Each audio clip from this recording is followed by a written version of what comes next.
बात है, लाखों दैत्यों के दल ने घमंडी राजाओं का रूप धारण करके अपने भारी भार से पृथ्वी को आक्रांत कर रखा था। उससे त्राण पाने के लिए पृथ्वी देवताओं के साथ ब्रह्मा जी की शरण में गए।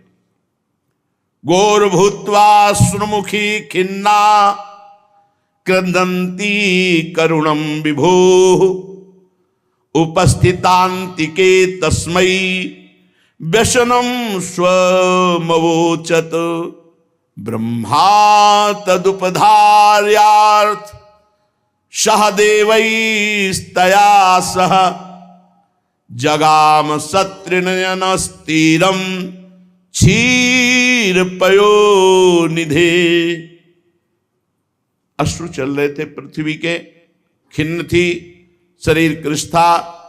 करुण स्वर से ब्रह्मा जी के पास जाकर कहानी सुनाई। घोर निशाचर प्रवृत्ति के लोग राजा हो गए, पापाचरण बढ़ गया है हमारे ऊपर। ब्रह्मा जी ने बड़ी सहानुभूति प्रकट की। त्रिनेत्र भगवान शंकर का याद स्मरण किया, भगवान शंकर आए। अन्य अन्य प्रमुख लोकपाल ब्रह्मा जी, गौ रूप धारण किए हुए पृथ्वी, ये सब क्षीर सागर के तट पर गए, जहां शेषशायी भगवान शांताकारम भुजगशयनम, भगवान समस्त देवताओं के आराध्य देव, अपने भक्तों की समस्त अभिलाषाएं पूर्ण करने वाले, अपने भक्तों की बाधा और क्लेशों का नाश करने वाले, जगत के एकमात्र स्वामी क्षीर सागर के तट पर पहुंचकर ब्रह्मा जी ने, महादेव जी और लोकपालों ने पुरुष सूक्त का गायन किया। पुरुष सूक्त शास्त्र शीर्षा पुरुषा सहस्राक्षा सहस्त्रपाद, संपूर्ण पुरुष सूक्त जो ही गायन हुआ तो ही ब्रह्मा जी समाधिस्थ हो गए। समाधि अवस्था में भगवान को देखा कि शेष की पर्यंक शैया पर भगवान सच्चिदानंद विराजमान है। समाधि स्थिति में कहा, ब्रह्मा समस्त देवताओं से कहो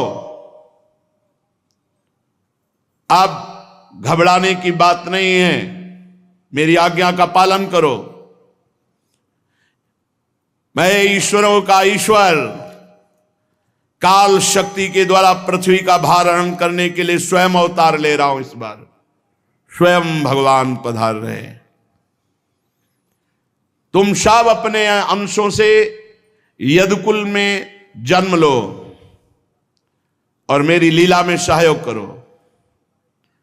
स्वयं पुरुषोत्तम भगवान इस बार प्रकट हो रहे। प्रियतमा श्री जी की सेवा के लिए समस्त देवांगनाएं जन्म ग्रहण करें।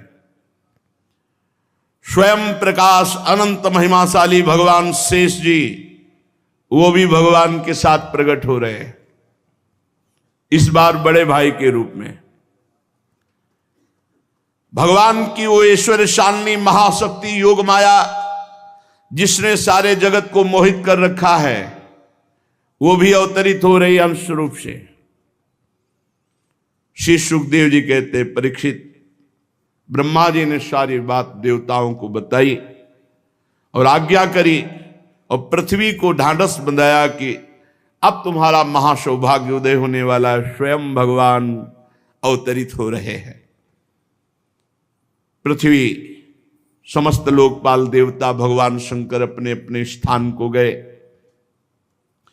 उसी समय यदुवंशी राजा थे सूरसेन।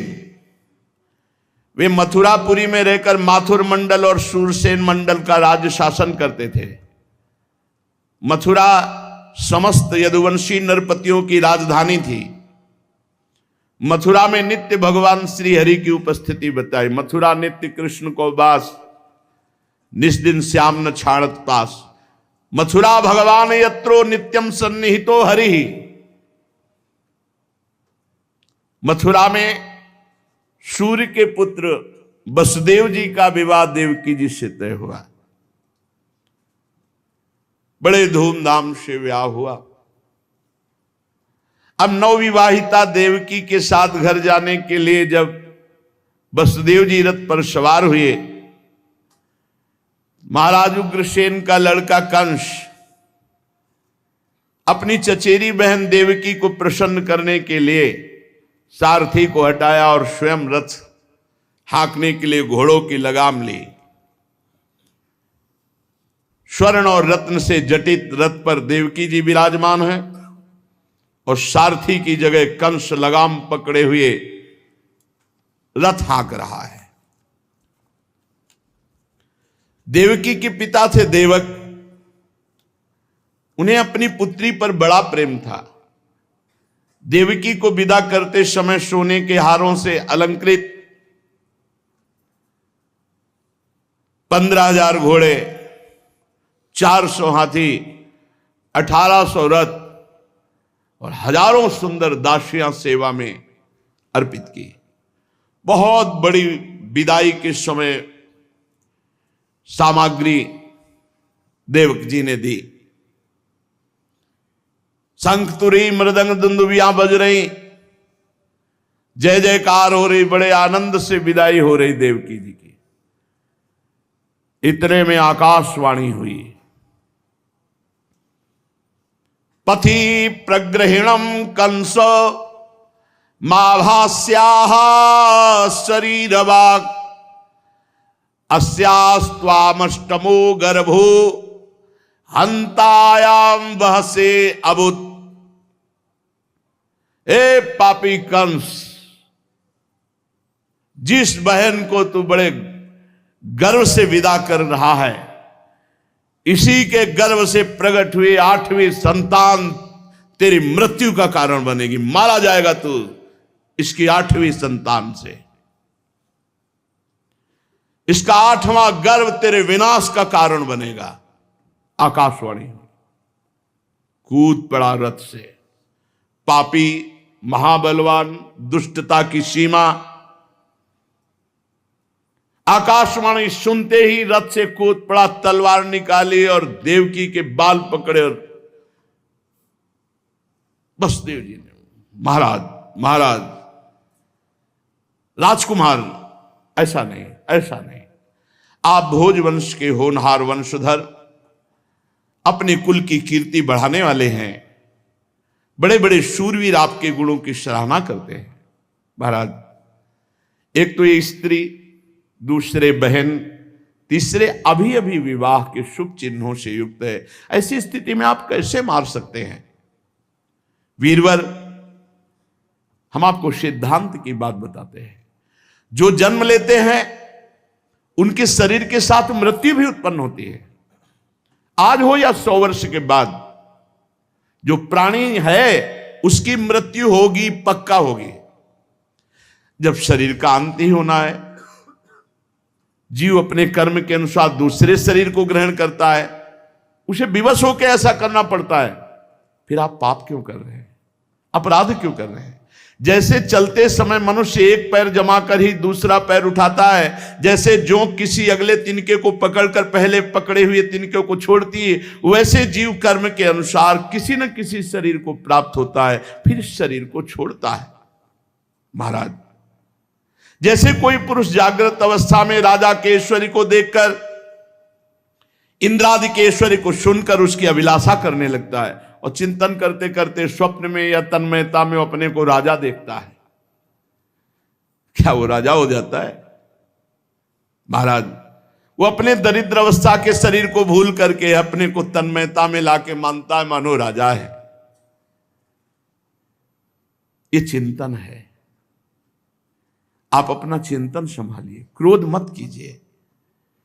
जीव कर्म कृत कामना, कामना कृत कर्म के वशीभूत होकर एक दूसरे शरीरों को प्राप्त होता रहता है। पहले शरीर को भूल जाता है और जिस शरीर में होता है उसी में आम कर बैठता है। और ये सब शरीर विकारों के पुंज हैं। मन इन्हीं विकारों को भोगता है। देहांत के समय पूरे जीवन भर जो करता है, अंतिम समय उसके दिमाग में छा जाता है और वही उसके अगले जन्म का कारण होता है। इसीलिए जीवन भर भजन। ये पांच भौतिक शरीर जिसमें तल्लीनता की जाती है, यही दुर्गति का कारण होता है। महाराज, आप ऐसा मत कीजिए। जैसे सूर्य चंद्रमा आदि चमकीली वस्तुएं जल भरे घड़ों में, तेल आदि तरल पदार्थों में प्रतिबिंबित होती हैं हवा के झोंके से, जल आदि के हिलने डोलने पर प्रतिबिंबित वस्तुएं चंचल जान पड़ती हैं, वैसे जीव अपने स्वरूप के अज्ञान द्वारा रचे हुए इन स्थूल सूक्ष्म कारण शरीरों को अपना मान बैठता है और मोहवश इनका मरना जीना अपना मरना जीना मानने लगता है। इसलिए महाराज, जो अपना कल्याण चाहता है उसे किसी से द्रोह नहीं करना चाहिए, क्योंकि जीव जब तक किसी से द्रोह करेगा मुक्त नहीं हो सकता, अजात शत्रु होना पड़ेगा। इस जीवन में शत्रु से मरने के बाद परलोक में उसे भयंकर दंड मिलेगा जो कि यहां किसी से द्रोह करेगा। कंस, ये तुम्हारी छोटी बहन है, बच्ची है, अभी अभी तो ब्याह हुआ है, तुम्हारी कन्या के समान है, फिर तुम इसका वध करना चाहते हो? नहीं नहीं, देखो इसके विवाह के मंगल चिन्ह शरीर पर से उतरे नहीं, ऐसे आप दीन वत्सल को नहीं मारना चाहिए। वसुदेव जी बड़ी प्रशंसा किए, सामनीति भय आदि भेद नीति कंस को बहुत समझाया, परंतु वो तो राक्षस स्वभाव का था। उसने अपना घोर संकल्प नहीं बदला। वसुदेव जी ने जब देखा कि कंस तो मार ही डालेगा, तो सोचा किसी तरह इसे इस समय टालना चाहिए। वसुदेव जी ने विचार किया कि बुद्धिमान पुरुष को जहां तक बुद्धि काम करे मृत्यु के टालने का उपाय करना चाहिए। प्रयत्न करने पर ना टल सके तो फिर कोई दोष नहीं। इसलिए उन्होंने कहा, महाराज महाराज एक बात है, आपको देवकी से तो कोई भय नहीं, देवकी का 8वां पुत्र आपको मारेगा। महाराज मैं वचन देता हूं कि देवकी के सब पुत्र आपको लाके दूंगा, आप मार डालिएगा। वसुदेव जी ने विचार किया कि आज समय टालते हैं, आकाशवाणी जो बोलती वो तो सत्य होगा ही, और मेरा बेटा कंस को मारेगा निश्चित, लेकिन इस समय देवकी को बचाना चाहिए। जैसे वन में आग लगी, कौन जले कौन लकड़ी बच जाए, कौन दूर की जल जाए नजदीक की बच जाए, बड़ा विचार करके पापी कंस की प्रशंसा की और प्रफुल्लित हंसते हुए कहा, महाराज अब आपको छोड़ देना चाहिए, मैं वचन देता हूं देवकी के हर गर्भ से उत्पन्न हुई जो संतान वो आपको देगी, आपको भय नहीं। कंस जानता था वसुदेव जी सत्य प्रतिज्ञ हैं, कभी झूठ नहीं बोलते, और उसने विचार किया बात तो सही, मुझे देवकी से क्या भय, 8वें गर्भ से भय, छोड़ दिया। वसुदेव जी की सांस में सांस आई कि पापी आदमी, छोड़ दिया कम से कम। देवकी जी बड़ी सती साध्वी थी, वसुदेव जी बड़ी प्रशंसा कंस की और कहा अब सारथी बन के मत बैठो, सारथी को बैठा, आप जाओ महाराज, कम से कम तुम नहीं रहोगे तो जिंदा तो पहुंच जाएगी, फिर कुछ आकाशवाणी हो जाए, कहां तक समझाएंगे इसको। वसुदेव जी ने कंस को विदा किया। सारे देवता देवती देवकी जी के अंगों में, क्योंकि वैसे सबके अंगों में देवताओं के अंश का वास है, पर वहां प्रकाशित हो गए। अब पहला पुत्र हुआ कीर्तिमान। वसुदेव जी को बहुत कष्ट हो रहा था ले जाने पर अपने सत्य वचन के आगे तीजों में दे दीप्यमान बच्चा अभी कोमल पापी के हाथ में देने जा रहे कि मार ही डालेगा, कौन माता पिता का हृदय कहेगा, पर सत्य प्रतिज्ञ वसुदेव जी लेकर के गए, प्रदान किया। कंस ने देखा छोटा सा भी लाल लाल चरण, लाल लाल कर कमल, उन्होंने कहा है क्या हमारी मृत्यु बने, ले जाओ, 8वां लाना, 8वां। कहते हैं कि देवर्षि नारद जी ने विचार किया ये पापी ऐसी दया करेगा तो भगवान के अवतार में बड़ा विलंब हो जाएगा।